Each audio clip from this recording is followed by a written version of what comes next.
Aloha, everyone. Welcome to Hawaii Abroad Audio Podcast. I'm your host, Auntie Max, and today is Aloha Friday.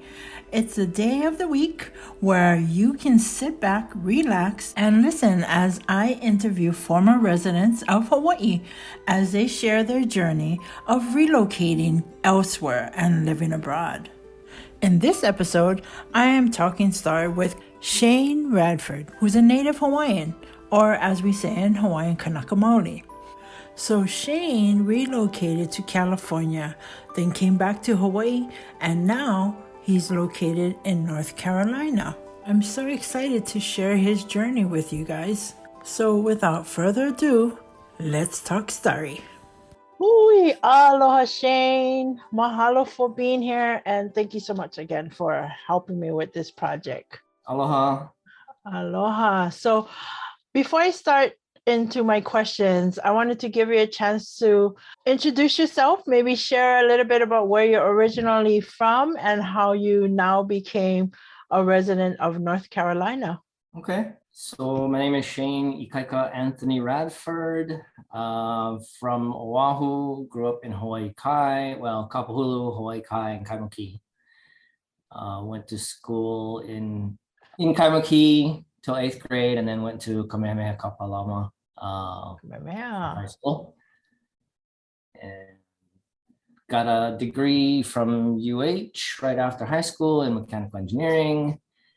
And always liked cars, and I knew that there wasn't any car type design jobs in Hawaii, so moved to California, worked in racing in California for 2 years, decided I didn't like California because it was not Hawaii, moved back to Hawaii for 7 years, and decided I didn't like what I was doing there for engineering, so then I moved back out of Hawaii to North Carolina to do some engineering and for NASCAR, and I've been here ever since, so 19 years. Wow, what a journey. What a journey. And now you're all the way on the east side, yeah? Yep, long way. Wow, so you must have a lot of experience. So I'm excited to talk story with you and hear a little bit about your journey on how, everything that you dealt with up to this point in your life. So that is so awesome. But so the first thing I want to ask you is, was this a plan to be temporarily away from Hawaii or permanently, or was it even a plan? So when I moved to California, it was going to be forever, and then I guess it didn't turn out that way. And then when I moved back to Hawaii, it was going to be forever. It didn't turn out that way. So when I moved out here, I didn't really have a forever plan. It was just like, well, this is what I'm going to do now. And I've been here 19 years, and I was just telling my friend the other day, I've been here for 40% of my life, but cannot take the local boy out of me. You can say that again. Yes, you can say that again. And take the Kanaka away from the islands, but the islands are not taken out of that person. So my ka'i. Yeah. Okay. So so you went to Kamehameha, and of course you learned a lot of culture thing in there and probably throughout your life. So do you practice any type of culture, traditions, or value now that you're away from home in Hawaii? And what if you do, what is it? It's funny. I was trying to think of that answer before you asked me, and my knee-jerk answer is I don't know. But right there, like, just that verbiage right there is part of Kanaka. I don't know. My grandparents from the generation where they spoke Hawaiian, but I almost never heard them speak Hawaiian because, I guess they were ashamed because of whatever they were taught when they were kids. So my parents never learned, and so I never officially learned, although, I mean, if I had to think about it, I know what lots of words mean, but I don't know any grammar. So I might know what somebody's telling me, but I have no idea how to answer back. Mm-hmm. Mm-hmm. So so as a result of that, we don't, I've never built an imu or anything like that. If the closest I've come is, maybe at a gigantic family parties when I was a little kid and I was just kind of watching. I've seen luau leaves being prepped many, many times, but I was always too small to help. And then once the grandparents were gone, then that all kind of stopped. Yeah. So maybe just being alive and hopefully spreading some aloha in unintended ways, maybe, I don't know. There you go, right there, the aloha spirit. I know just being raised in Hawaii, you end up picking up at least the values of our culture, So Yeah. So yeah, the aloha spirit is one. Definitely you taking that spirit with you and sharing that. Yeah. Just little things too, like taking off your slipper before you get in the house, kind of thing. Walking into people's houses now and I take off my shoes and they look at me like I'm crazy. But Really? even if they tell me not to take them off, I feel very strange. Yeah. I believe you. Yeah. It's just a way that we are here in Hawaii. Yeah. So, Yeah. but our people does take the aloha anywhere they go, just like you, right? So you have that aloha I within think you. the world needs more Hawaiians. And What do you think is happening to the Hawaiians? Why are they moving? I think, in the days before the internet, it was vastly based on opportunity and income. Mm-hmm. As in you can potentially make more money outside of Hawaii. And then you have the bonus of also having a lower cost of income. And I think with the advent of the internet, that's maybe even speeding up because now you have proof of it on your phone 24/7. Look at my house, look at my car. I got 2 houses, I got a boat, I got 3 cars, on and on and on. Wow, you make a really good point. Yeah.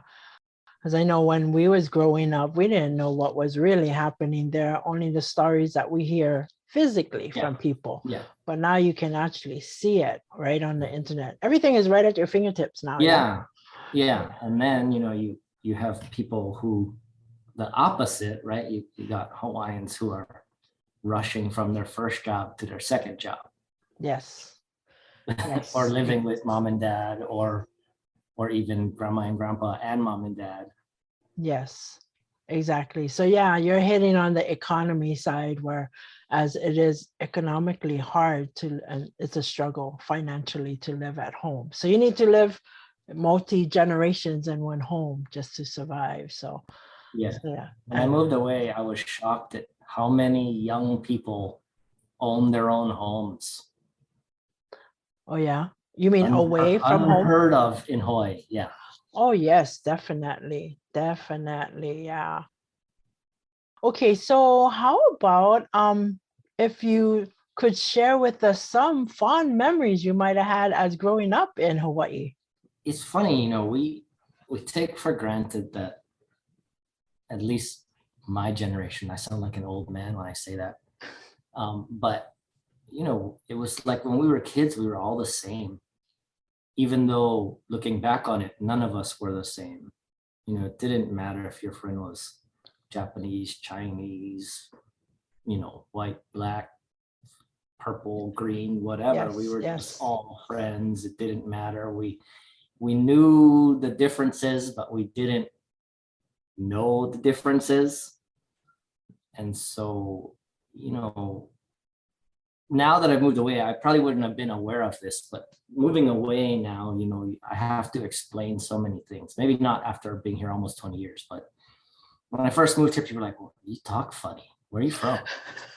Or I would call different things by different names. And when people were confused, like I didn't always have a different word to use to tell them what I wanted, if that makes any sense. And I don't know, I think the fond memories are just of how much we were the same as kids. Mm-hmm. And probably still now, right? I mean, I don't live in Hawaii anymore, but we're early adopters. We're inclusive until you demonstrate to us that that was a mistake. I remember running around with being a little kid with all my cousins, and you didn't have a shirt, didn't have shoes, it didn't matter. You swim all day at the beach, and nobody worried about drowning or getting lost. We were all there, and it was just fun. Never Yeah. had to worry. People ask me now, what is the weather like there? What is the temperature? I'm like, I don't know. I never thought about it. Right. It was raining or not raining. Yeah, pretty much. And cold was 72 degrees. Yes. Yeah. We didn't have to have different attire for the snow or Right. for the heat. It was always Right. around the same thing. Yeah. Yeah. Yeah. I just miss being around people who know about you before they know you. Yeah. Yeah. Being raised in Hawaii, pretty much it was like a mixed plate. Yeah. So all the different ethnicities, and to us, it was normal. It was really normal. It Yeah. wasn't, we didn't segregate each other. So it's interesting when you remove yourself from Hawaii and you go to other areas and you see the Yeah. attitudes of people. Yeah.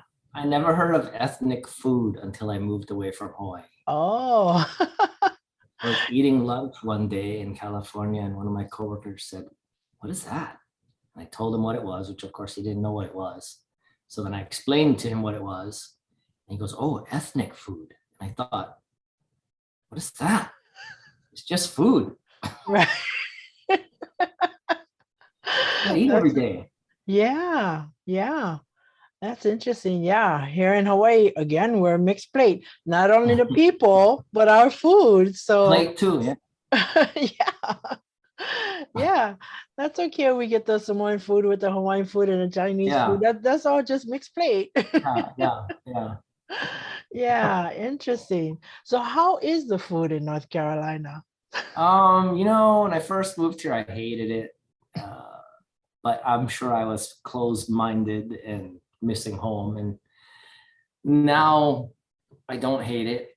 I don't know that I love it, but we have more variety than I expected to have. So Mhm. you adapt, and I mean there are things here that I like, and I don't live out in the boonies, so I can get ethnic food. It's harder to find, but it's out here. Uh-huh. I cook my own food sometimes, but not always convenient. So me and one of my best friends is Southern, and we just joke that whatever you want, if it's fried, we got it. Oh. So But major culture shock. I believe you. Especially that far away, that I can just imagine the different culture practices out there. Yeah, And just the way people are compared to us way out in the ocean. we get now there's poke restaurants everywhere, and Really? You guys they're got like, "Oh, there? it's Hawaiian," and I'm like, Oh, "Well, not really." it's from the ocean. You gotta put salt on it. Don't just chop it up and eat it. Yeah. Honestly, poke is my weakness. So Oh, and then come home, that's all I eat. yeah, yeah, yeah. Yeah, sometimes as soon as when I go out doing some travels, as soon as I come home, first place I go is like Tomura's. Pick up the Yeah, poke, yeah. you know. Well, that's a memory from childhood. We have Japanese food here, but if you eat sashimi at a restaurant, maybe you get 3 or 4 pieces. And I remember being a little kid and all the fishermen out in Honolulu Bay selling ahi on the side of the road that they just caught. Yeah. And, my grandpa would come home with a piece of ahi about the size of a basketball and cut it up. And, we got 4, 5, 6 plates of sashimi. So I cannot stop at 4 pieces. So I just Right. don't eat it at all. Right. Just a teaser. Yeah. I'm like, okay, now what? What's next? Yeah, right. Yeah, just seeing those vendors on the side of the road with fish, that's the best, I swear. That's fresh. That's really fresh. Yep. Right from the Miss. boat to the road to your plate. Yep. To my stomach. Oh. I Yeah, remember those are going great to the times. farmers market and the fish market and Chinatown. And my grandfather was a chef, so Mm-hmm. it Mm-hmm. was like my main babysitter. So I was always around those kinds of things. Oh, nice, nice. So when you was back in Hawaii growing up, did you was always escorted through, somebody drove you or you caught the bus? Because I caught the city bus a lot. So when I was probably about 10. So I never lived by my school. So as a little kid, it was usually mom taking me to school at like 6 o'clock in the morning. There was no Oh, car rider lines. There was no drop off point. It was like, okay, here's school, get out. And then you sit there for 2 hours alone or with your friends. There was no like pre-school type, oh, you got to be escorted by an adult. So, we grew up quick, I guess, in that regard, as far as being self-sufficient. And then after school, grandpa would pick me up. And I guess about at 10, they felt like I was old enough to catch Uncle Frank's bus. Frank. So from 10 to 13, I caught the bus, not to school, but home. And then once I started Kamehameha, I caught the Kamehameha school bus Nice, nice. until I could drive. But yeah, so about 2 years, Yeah. 2.5 years. Oh, you brought up a term from history, I swear. Uncle Frank. That's the bus. Yeah, I remember that. For those of you that is listening, Frank Fosse was our mayor during the time that public transportation was created, and that was our bus system. Yeah. Wow. And yeah. So sometimes when we say that to the kids, Uncle Frank, we call Uncle Frank, they're like, who's Uncle Frank? Yeah, It back was when the the bus system back in Honolulu. buses were yellow. Right, right. I remember the green buses, but I was a real little kid when those were around. Yeah. Oh my God. There you go. Bringing back way more memories.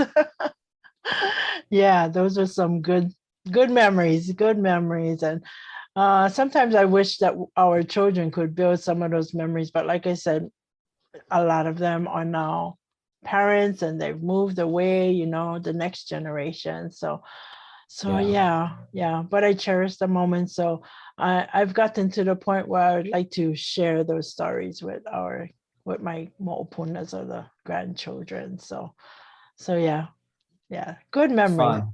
Thank you for Good stuff. sharing. Thank you. Oh, you're welcome. That surprised me a little bit. I don't know where that came from. Well, I know you were sharing that it seemed like you mostly left Hawaii for employment, career opportunities. So Yeah, I was wondering if you could share a little bit about your career, what you did, what are you doing yeah, now? yeah. I was that little kid that took apart all their toys and put them back together and figured out how they worked and figured if one battery was good, then two batteries or three batteries were better.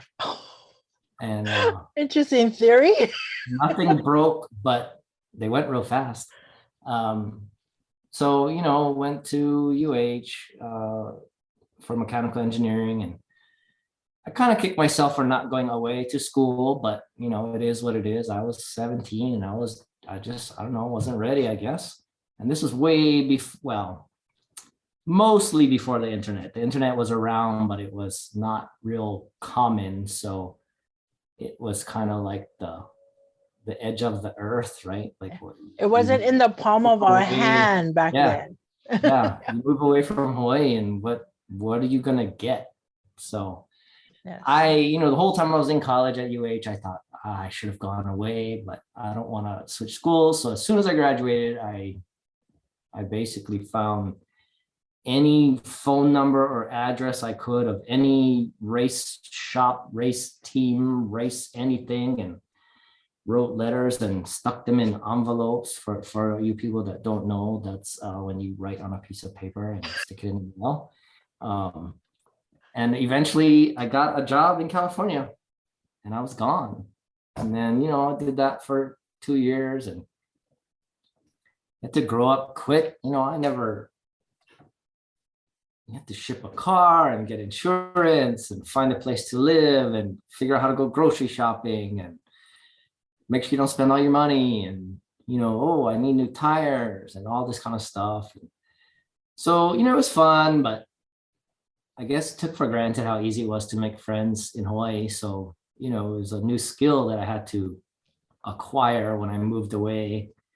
I didn't have hundreds of friends and friends of friends, and you don't bump into people just in your regular life at the store or at the stoplight or wherever.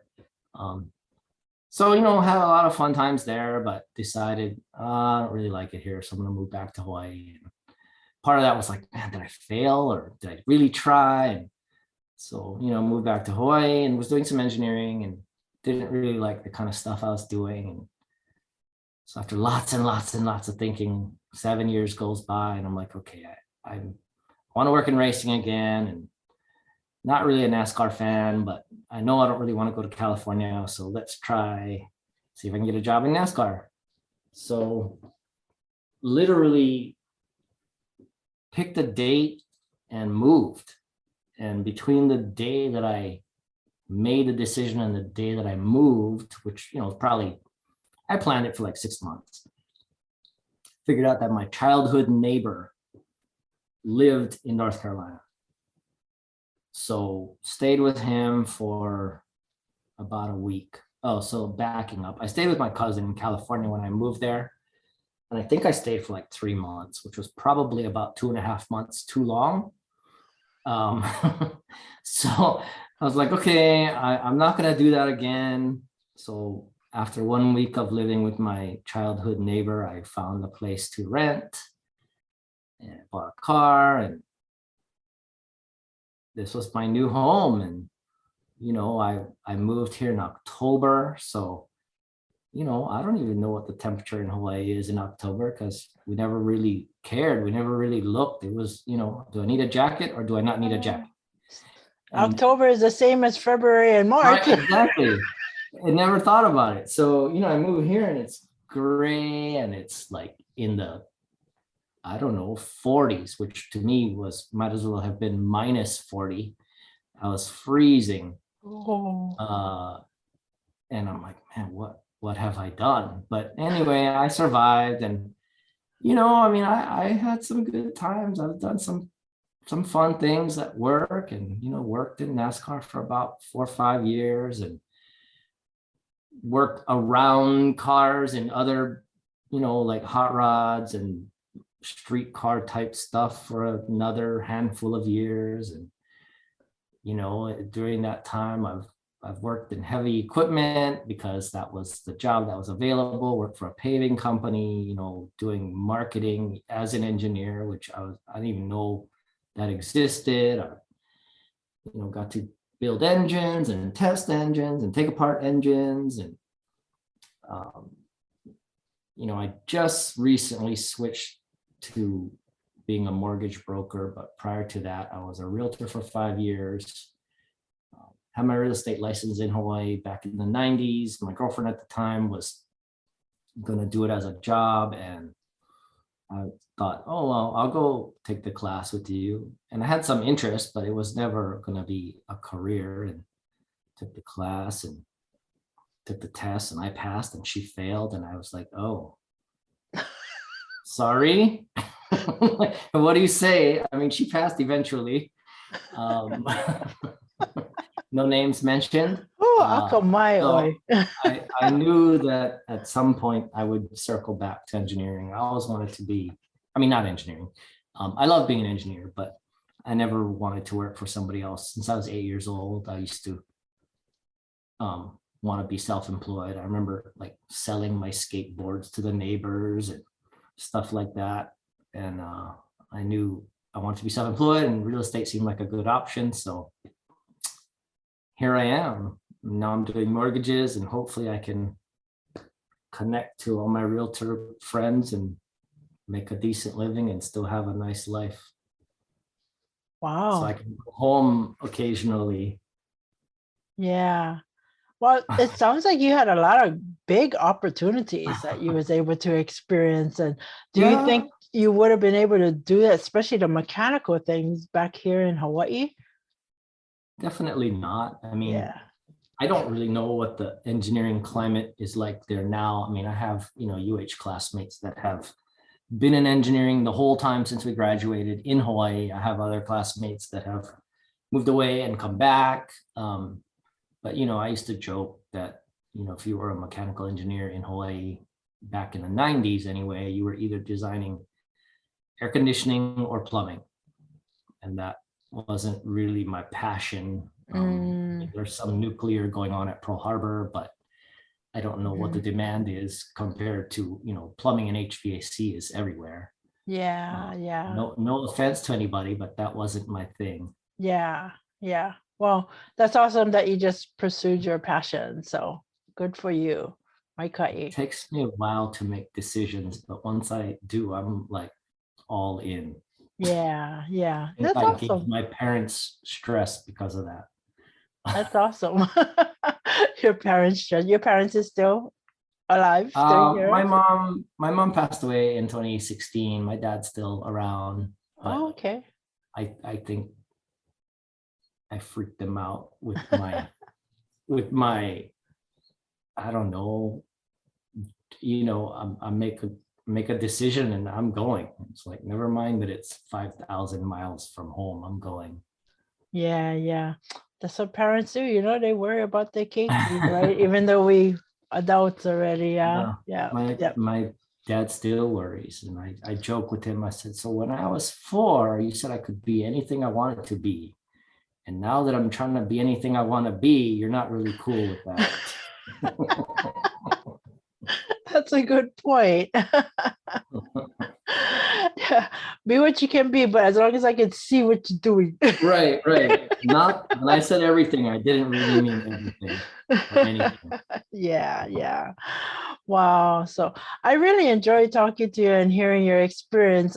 I wanted before we close, um, is there any message that you would like to share with our listeners, especially our native Hawaiians, and Do anything that you want to share? Yeah. I mean, there's a lot I want to say, but I'll keep it short. I remember I was home. I was already living here, and I was in Chinatown. I was coming home to visit, and me and my mom were in Chinatown, just hanging out, have lunch, go shopping, whatever. And we were walking, and there's homeless, and I was maybe in my early 40s, and we were walking, and there were lots of homeless people. So we had to move around them, or they had to move around us. And so I was walking around this one guy, and he was older. I don't know, maybe my age now, I don't know, 50s, 60s. And he looked at me and my mom, and I don't think either one of us looked obviously Hawaiian. I mean, what does a Hawaiian look like? That's a whole other topic of conversation. But anyway, Yes. Yes. he goes, "Hey, no mind nasa, we just Hawaiians." And it was kind of like he was embarrassed, or like somehow it was a detriment, or if he wasn't Hawaiian, he wouldn't be homeless, or you could read a lot into that statement.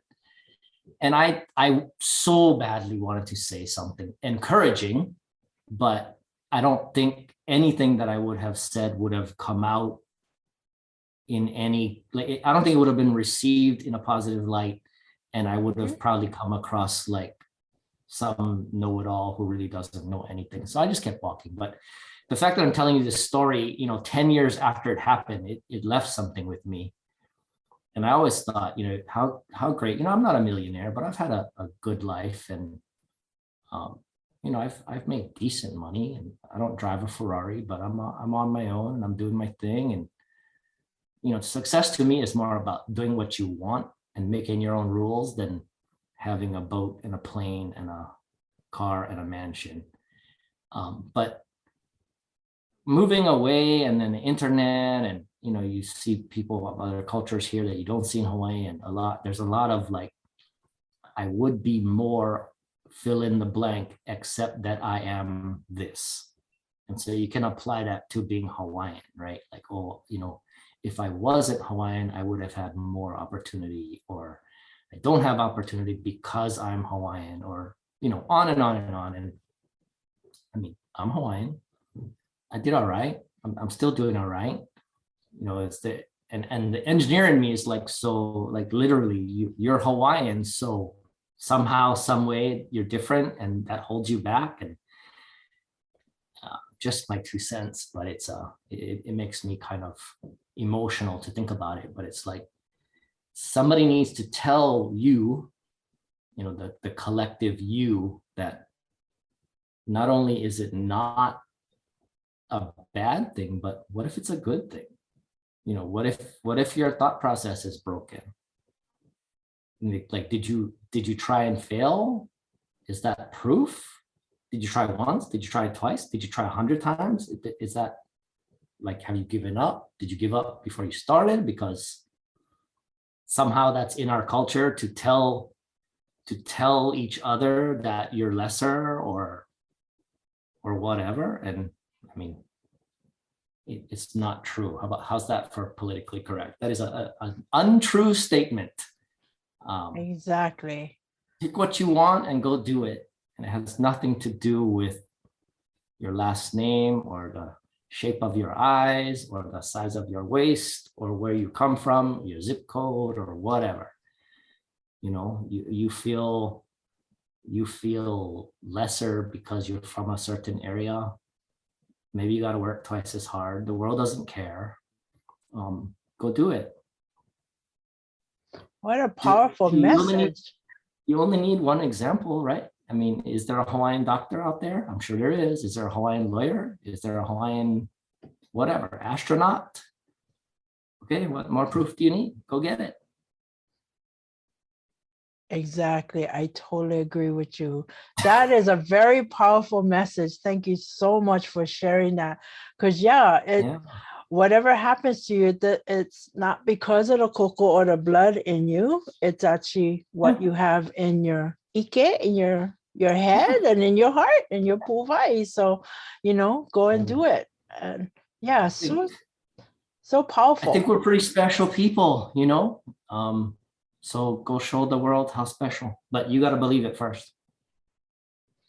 Very well put. Mahalo, mahalo, mahalo. Yes. Wow. So thank you so much for being a strong Kanaka out there in the world, and really representing Hawaii well, because it sounds to me like you're doing well. Yes, you are doing well. You're a Hawaiian living abroad, and you're still doing good. So thank you so much for representing us and representing your family. And I know you said that your father worries about you, but hopefully he can see this podcast and see that you're doing very well, Dad. I'm sure he knows already. Yeah. I think his head knows, but his heart is a different thing. Right. I know. Yeah. Well, thank you so much. I wish you all the best in your success, especially with this new journey that you're starting to restart again. And keep warm. How's the weather right now? I'm used to it now. I actually like the cooler weather now. So it's May 2nd right now when we're having this conversation, and it's just starting to switch from moderate to hot. So we're not quite hot yet, but it's coming. Oh, so you should be in the nice weather right now. I mean, this is as good as it gets. It's nice. Oh, okay. Well, get outdoors then. Try. Thank you again. Mahalo. I really welcome. I'm glad I appreciate could do it. I was looking forward to it. Good. Aloha. Aloha. Well, gang, I hope you found value in that session. I know I did. A Kanaka doing his thing and being successful while living abroad. My ka'iloa. Well, gang, it's time to wrap up this session. But before we go, I want to remind you, please rate this podcast. Let me know what you think about it. And you can always leave me a comment on any of the social media under Hawaii Abroad. And please share this podcast with your family and friends. Remember, tune in to hawaiiabroad.com every Mondays for Mana'o Mondays and hear the Hawaiian culture lesson of the day. And then on Aloha Friday, sit back, relax, and listen to interviews of former residents of Hawaii. All right, gang, you all have a mai ka'i day. This is Auntie Max signing out. Aloha.